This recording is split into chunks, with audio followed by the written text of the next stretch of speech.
Bharatiya Janata party के कर्मठ जिलाध्यक्ष श्री आदेश प्रताप सिंह जी, हमारे लोकप्रिय सांसद और भारतीय जनता पार्टी के प्रत्याशी श्री धर्मेंद्र कश्यप जी,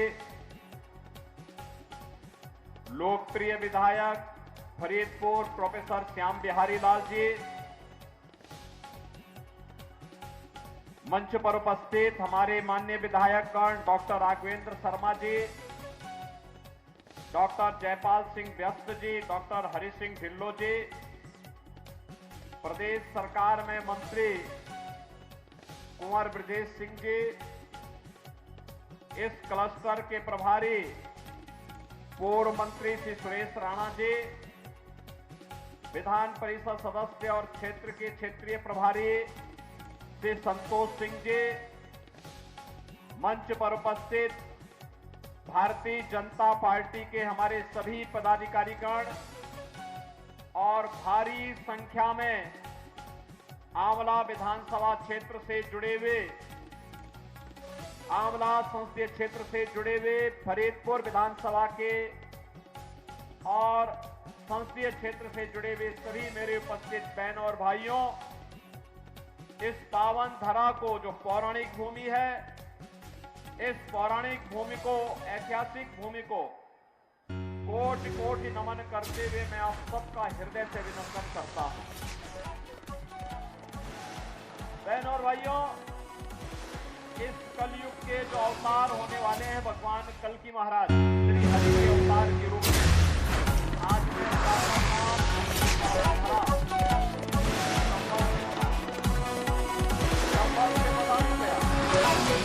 और मुझे पता लगा जब मैं संभल में पहुंचा था तभी फरीदपुर में ये भीड़ यहां आ चुकी और पिछले 2 घंटे से आपने उत्साह और धैर्य के साथ यहां पर भारतीय जनता पार्टी के प्रत्याशी को अपना आशीर्वाद देने के लिए आए हैं। सचमुच क्या हम सबको स्फूर्त करता है। मैं इसके लिए आप सबका हृदय से अभिनंदन करता हूं, मैं आपका स्वागत करता हूं।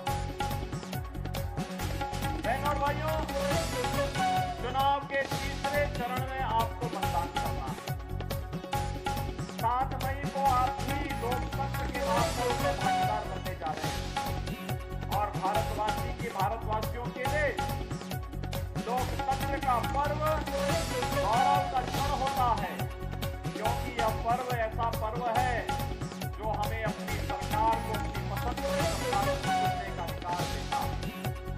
अगर सरकार गलत काम करती है, उसको सत्ता में हटाने की ताकत जनता जनार्दन के पास है और कोई अच्छा काम करता है उसे सत्ता के सिंहासन सौंपने का काम भी हमारी जनता जनार्दन करती है।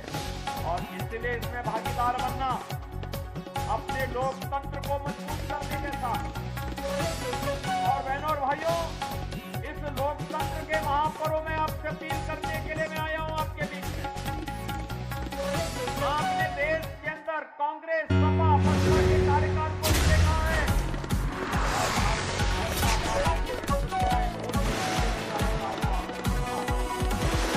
भाइयों, दोनों के कार्यकाल आपके हैं। वीर चीर विवेक का परिचय देकर के हम सबको आज निर्णय लेने की स्थिति में आना होगा। और मैं इसीलिए आपका आह्वान करने के लिए आया हूं कि 2014 के पहले का भारत, बहुत पुरानी बातों पे नहीं जाना चाहता, लेकिन मैं केवल 2014 के पहले का भारत और 2014 के बाद के भारत में ही आपसे चर्चा करना चाहता हूं।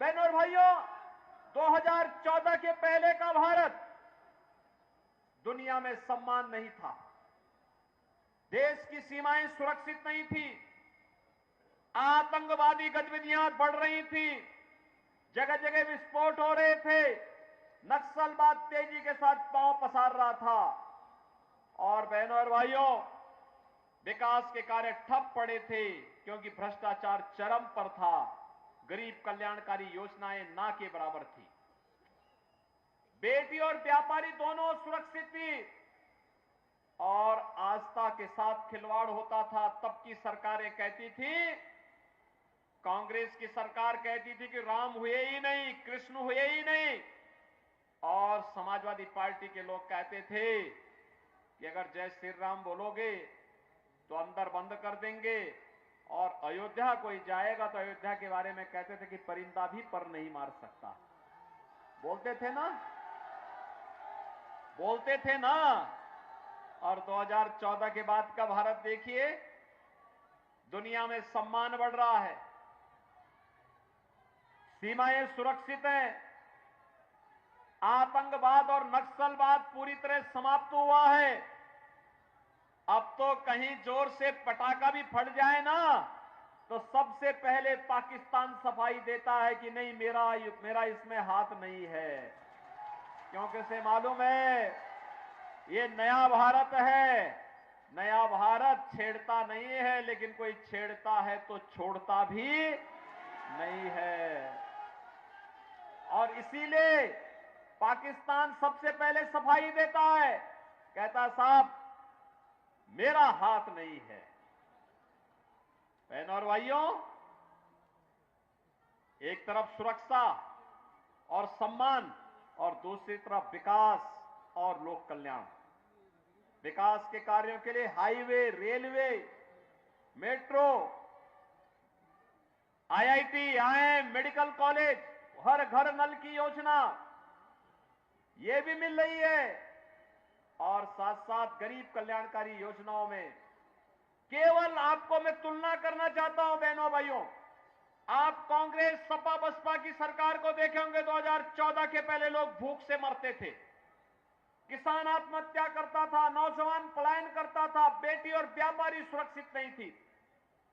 2014 के बाद पिछले 4 वर्ष से 80 करोड़ लोगों को फ्री में राशन की सुविधा मिल रही है कि नहीं मिल रही है? 60 करोड़ लोगों को स्वास्थ्य सुविधा का लाभ दिया जा रहा है। आयुष्मान भारत में 5 लाख रुपए के सुविधा। और मैंने तो उत्तर प्रदेश में यह भी व्यवस्था की है बहनों और भाइयों, कि अगर कोई गरीब बीमार पड़ता है, आयुष्मान का कार्ड नहीं है या नहीं बना पाया है, अगर कोई विधायक, कोई सांसद, कोई पूर्व विधायक, भाजपा का कोई पदाधिकारी या पीड़ित भी मुझे पत्र भेज देता है ना, तो मैं जनधन अकाउंट जो मोदी जी ने खुलवाया है, उसमें सीधे लखनऊ से उसको पैसा भेजता हूं कि भाई देखो, निश्चिंत होकर उपचार कराओ, चिंता नहीं करनी है, ये आपकी सरकार है, आप इस सरकार के मालिक हैं, पैसा हम देंगे, आराम से उपचार कराओ। क्योंकि मोदी जी ने 50 करोड़ गरीबों के जनधन अकाउंट भी खोल दिए हैं। किसान आत्महत्या करता था कांग्रेस सपा बसपा की सरकार में, अब 12 करोड़ किसान को किसान सम्मान निधि मिल रहा है। नारी गरिमा की रक्षा के लिए घर घर शौचालय बन गए। और पहले तो ये कांग्रेस और सपा बसपा के लोग कैसे थे, रसोई गैस देते नहीं थे, केरोसिन ब्लैक हो जाता था, और अगर पर्व और त्योहार के दिन किसी ने अपने घर में रसोई गैस का सिलेंडर रखा है और सिलेंडर समाप्त हो गया और वो सिलेंडर लेने के लिए गया, सिलेंडर तो मिलता नहीं था, या तो पुलिस की लाठी बजती थी, और अगर घर सुरक्षित आ ही गया, खाली सिलेंडर है, तो घर में बेलना की मार अलग से पड़ती थी। यानी ये लोग बाहर भी पिटवाते थे, घर में भी पिटवाते थे। लेकिन बहनों और भाइयों, 10 करोड़ लोगों को फ्री में रसोई गैस का कनेक्शन आज मिल गया कि नहीं मिल गया? और आज हम आपको आश्वस्त कर रहे हैं, जिसके पास रसोई गैस का कनेक्शन नहीं, भाजपा के सांसद, विधायक जो भी हैं, आप इनसे कह करके किसी भी एजेंसी में जाएंगे, आपको फ्री में कनेक्शन मिल जाएगा। 4 करोड़ गरीबों के लिए मकान बने, और बाकी जितने छूटे हैं सबको आश्वस्त कर दीजिए, इसके बाद अगले 5 वर्ष में बाकी सभी लोगों के आवास भी बनेंगे जिसके पास अपना आवास नहीं है। बहनों और भाइयों, सुरक्षा भी है, विकास भी है, गरीब कल्याण भी है, और इससे बढ़कर और भी है, वह है जो कभी नहीं हुआ वो आज हुआ है। रामलला का भव्य मंदिर भी बन गया है। बन गया है ना? क्या ये अयोध्या में रामलला का भव्य मंदिर सपा बसपा कांग्रेस के लोग बना पाते क्या? बना पाते क्या? ये लोग तो बोलते थे राम हुए ही नहीं, और जब राम मंदिर बन गया अब कहते हैं राम तो सबके हैं। बोलते हैं ना, ये दोहरा चरित्र है इन लोगों का। ऐसे ही बोलेंगे। चुनाव जब आएगा तो आपके पास आएंगे कि आपको कहेंगे आप माई बाप हैं, और जब चुनाव के बाद फिर आके जब आपको पहचानेंगे भी नहीं, कहेंगे कि साहब वो फिल्मी एक गाना था ना, क्या था वो कि क्या मेरे अंगने में तुम्हारा क्या, यही बोलेंगे ना। ये सपा बसपा कांग्रेस के लोगों का यही काम है। ये झूठ बहुत बोलते हैं। और मैनिफेस्टो किस प्रकार का बनाया है?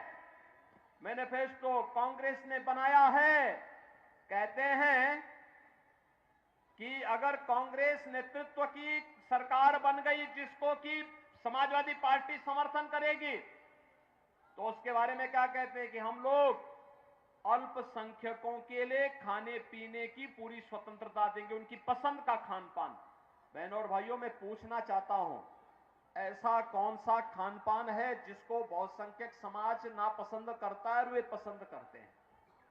एक ही है, गौ माता है ना? आप मुझे बताओ, ये कांग्रेस और सपा बसपा वालों को, कांग्रेस और सपा बसपा वालों को क्या गौ माता को काटने की छूट देंगे क्या आप? क्या ये पाप करेंगे क्या? अरे ये पाप करने के लिए हम नहीं बैठे हैं। और अगर कोई पाप करने में भागीदार बनता है तो हम उसके साथ भागीदार नहीं बनेंगे, बल्कि गौ माता की रक्षा करने के लिए अपनी जान भी दे देंगे, लेकिन गौ माता का बाल बांका नहीं होने देंगे। और यही हमारी प्रवृत्ति रही है।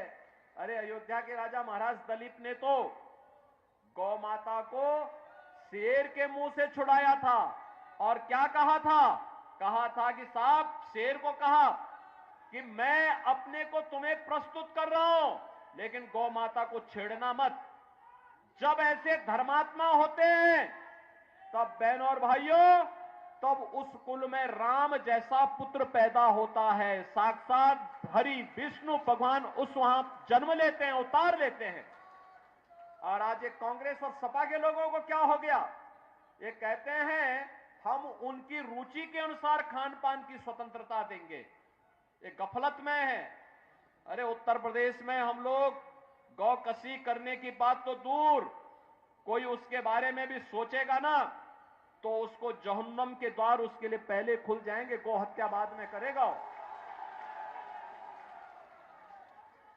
और इसलिए बहनों और भाइयों, एक तरफ ये लोग आपकी आस्था के साथ खिलवाड़ करने के आदी रहे हैं और आगे भी करेंगे, और दूसरी तरफ पिछड़ी जाति, अनुसूचित जाति और जनजाति को मिलने वाले आरक्षण पर सेंधमारी करने का प्रयास कर रहे हैं। ये सेंधमारी कैसे? कांग्रेस ने यूपीए सरकार के समय किया था, रंगनाथ मिश्रा कमेटी और सच्चर कमेटी गठित करके।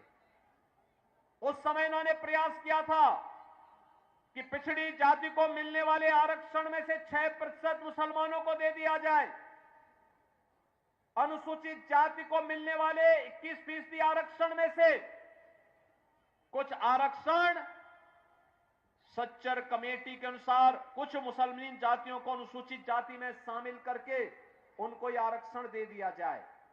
बाबा साहब भीमराव अंबेडकर ने कहा था कि धर्म के आधार पर आरक्षण नहीं होना चाहिए, क्योंकि धार्मिक आधार पर इस देश का विभाजन हुआ है। हमें कोई ऐसा कार्य नहीं करना चाहिए जो फिर से भारत का विभाजन करे, फिर से भारत का बंटवारा करे। एक तरफ एक कांग्रेस की आदत है बंटवारा करने की, पहले देश को बांटा, आज समाज को जाति के आधार पर बांट रहे हैं, मत और मजहब के आधार पर बांट रहे हैं। आपने देखा होगा, एक इतनी गरीब कल्याणकारी योजनाओं का लाभ मोदी जी के नेतृत्व में भारतीय जनता पार्टी ने दिया। किसी का चेहरा देख करके, किसी की जाति देख करके, किसी का मत और मजहब देख करके, सबका साथ और सबका विकास के माध्यम से ही ये योजना सभी देशवासियों को दी गई।